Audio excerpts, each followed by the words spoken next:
Merrick's differential piece rate system ഇത് വേറൊരു ടൈപ്പാണ്. ഇന്നലെ ടൈലറിന്റെ പഠിച്ചല്ലോ, അതിന്റെ ഒരു വേറെ ടൈപ്പാണ്.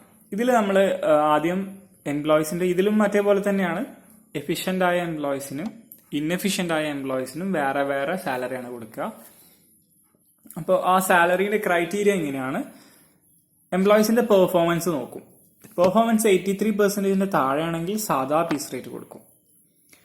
83ന്റെയും 100%ന്റെയും ഇടയിലാണെങ്കിൽ 110% കൊടുക്കും പീസ് റേറ്റിന്റെ. മോർ ദാൻ 100 ആണെങ്കിൽ 120% കൊടുക്കും. ഈ ലെസ് ദാൻ 83 എന്ന് പറഞ്ഞാൽ 83 പെടൂല കേട്ടോ. 83, 81, 82 അതുവരെ പെടുള്ളൂ. 83 പെടുക ഇതിലാണ്.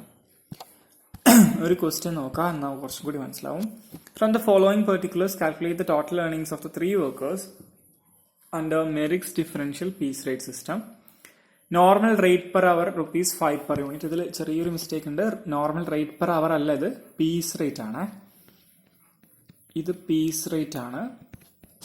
പീസ് റേറ്റ് നിങ്ങൾ എഡിറ്റ് ചെയ്താൽ മതി നോട്ടിൽ എഴുതുമ്പോൾ. Piece rate ₹5 per unit. Standard production per hour 10 units in an 8 hours day. ഒരു ദിവസം 8 മണിക്കൂർ വർക്ക് ചെയ്യുന്നുണ്ട് എന്നാണ് പറഞ്ഞത്. അപ്പോൾ ഒരു ദിവസം A produce 70 units, B 90, C 65, D 110. അപ്പോൾ ഇവർക്കൊക്കെ എത്ര സാലറി കൊടുക്കാന്നാണ് കണ്ടുപിടിക്കേണ്ടത് മെറിക്സ് ഡിഫറൻഷ്യൽ പീസ് റേറ്റ് സിസ്റ്റത്തിൽ. അപ്പോൾ നമ്മൾ ആദ്യം ചെയ്യേണ്ടത് ലെവൽ ഓഫ് പെർഫോമൻസ് നോക്കുക എന്നുള്ളതാണ്. ലെവൽ ഓഫ് പെർഫോമൻസ് നോക്കാൻ ആദ്യം നമുക്ക് സ്റ്റാൻഡേർഡ് ഔട്ട്പുട്ട് എത്രയാണെന്ന് അറിയണം. സ്റ്റാൻഡേർഡ് പ്രൊഡക്ഷൻ തന്നിട്ടുണ്ട് ക്വസ്റ്റ്യനിൽ. ഒരു മണിക്കൂറിൽ 10 യൂണിറ്റ്സ് ഉണ്ടാക്കാം. അങ്ങനെ 8 മണിക്കൂറുണ്ട് ടോട്ടൽ. അപ്പോൾ 8 മണിക്കൂറിൽ എത്ര യൂണിറ്റ്സ് ഉണ്ടാക്കാം? 8 × 10. Normal standard of production, standard units of production 80 units ആണ്. സ്റ്റാൻഡേർഡ് ഔട്ട്പുട്ട് 80 യൂണിറ്റ്സ് ആണ്. ആക്ച്വൽ ഔട്ട്പുട്ട്സ് ഇതൊക്കെയാണ്. 4 ഔട്ട്പുട്ട്സ് ഉണ്ട്. അപ്പോൾ ലെവൽ ഓഫ് പെർഫോമൻസ് നോക്കാനുള്ള ഇക്വേഷൻ ഇത്രയേ ഉള്ളൂ. Actual output by standard output. അപ്പോൾ എൻ്റെത് എത്രയാണ് നോക്കുക? എൻ്റെ 70/80 × 100 ചെയ്യാം.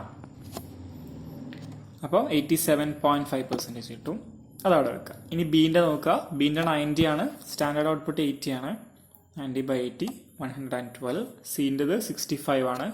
65/80 × 100 81.25. ഡീൻ്റെത് 110 ആണ്. 110/80 × 100 137.5. അപ്പോൾ ഇതിൽ പെർസെൻറ്റേജ് തന്നിട്ടുണ്ടല്ലോ. 87.5, 112, 81, 137. അപ്പോൾ ഇവിടെ നോക്കുക. 83ന്റെ താഴെയാണെങ്കിൽ നോർമൽ റേറ്റ് കൊടുക്കും. 83ന്റെയും 100ന്റെ ഇടയിലാണ് 110% നോർമൽ പീസ് റേറ്റ് കൊടുക്കും. മോർ ദാൻ 100 ആണെങ്കിൽ 120%. അത് ഓർത്ത് വെക്കുക. അപ്പോൾ ഇവിടെ നമുക്ക് ഓരോ പെർസെൻറ്റേജും കിട്ടിയിട്ടുണ്ട്. ഇനി നമ്മൾ ചെയ്യുന്നത് പീസ് റേറ്റ് എങ്ങനെ കൊടുക്കാമെന്ന് നോക്കാം. എന്റെ ഏർണിങ്സ് നോക്കുക. എൻ്റെ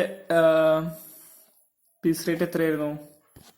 എൻ്റെ ലെവൽ ഓഫ് പെർഫോമൻസ് 87.5 ആണ്. അതായത് 83ന്റെയും 100ന്റെയും ഇടയിലാണ്. 83ന്റെയും 100ന്റെയും ഇടയിലാണെങ്കിൽ 110% ഓഫ് നോർമൽ പീസ് റേറ്റ് കൊടുക്കാം എന്നാണ്.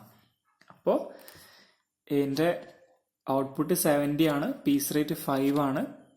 അതിൻ്റെ 110% കൊടുക്കണം. അപ്പോൾ ₹385 ആയിരിക്കും എൻ്റെ ഏർണിങ്സ്. ഇനി ബീൻ്റെ ലെവൽ ഓഫ് പെർഫോമൻസ് നോക്കുക. 112 ആണ്. 112 എന്ന് പറഞ്ഞാൽ എബവ് 100 ആണ്. എബവ് 100 ആകുമ്പോൾ നമ്മൾ എങ്ങനെ കൊടുക്കുക? എബവ് 100 ആകുമ്പോൾ 120% ഓഫ് നോർമൽ പീസ് റേറ്റ് ആണ് കൊടുക്കേണ്ടത്. അപ്പോൾ ബീൻ്റെ പീസ് റേറ്റ് കാണാം 90. ബീൻ്റെ ആക്ച്വൽ ഔട്ട്പുട്ട് 90 ആണല്ലോ. 90 × 5 × 120%. അപ്പം 540 ആണ് ബീൻ്റെ ഏർണിങ്സ്. സീൻ്റെ നോക്കുക. സീൻ്റെത് ലെവൽ ഓഫ് പെർഫോമൻസ് 81.25 ഉള്ളൂ. അതായത് ലെസ് ദാൻ 83 ആണ്. ലെസ് ദാൻ 83 ആകുമ്പോൾ നമ്മൾ എന്താ കൊടുക്കുക? നോർമൽ പീസ് റേറ്റ് ആണ് കൊടുക്കേണ്ടത്. അപ്പം നോർമൽ പീസ് റേറ്റ് കൊടുക്കുമ്പോൾ 65 യൂണിറ്റ്സിന് ₹5 കൊടുക്കുക. എക്സ്ട്രാ ഒന്നും കൊടുക്കാൻ പാടില്ല. അപ്പോൾ ₹325 ആണ് സീൻ്റെ ഏർണിങ്സ്. ഇനി ഡീൻ്റെ ഏർണിങ്സ് നിങ്ങൾ കണ്ടുപിടിക്കുക. ഡീൻ്റെ ലെവൽ ഓഫ് പെർഫോമൻസ് 137.5 ആണ്. ഡിക്ക് എത്ര സാലറി കിട്ടുമെന്ന് കണ്ടുപിടിച്ചിട്ട് ആ പ്രോബ്ലം അയക്കുക. അതിനാണ് അറ്റൻഡൻസ് കേട്ടോ. ഇന്നത്തെ അറ്റൻഡൻസ് അങ്ങനെയാണ് ഡീൻ്റെ ഏർണിങ്സ് കണ്ടുപിടിക്കുന്നത്.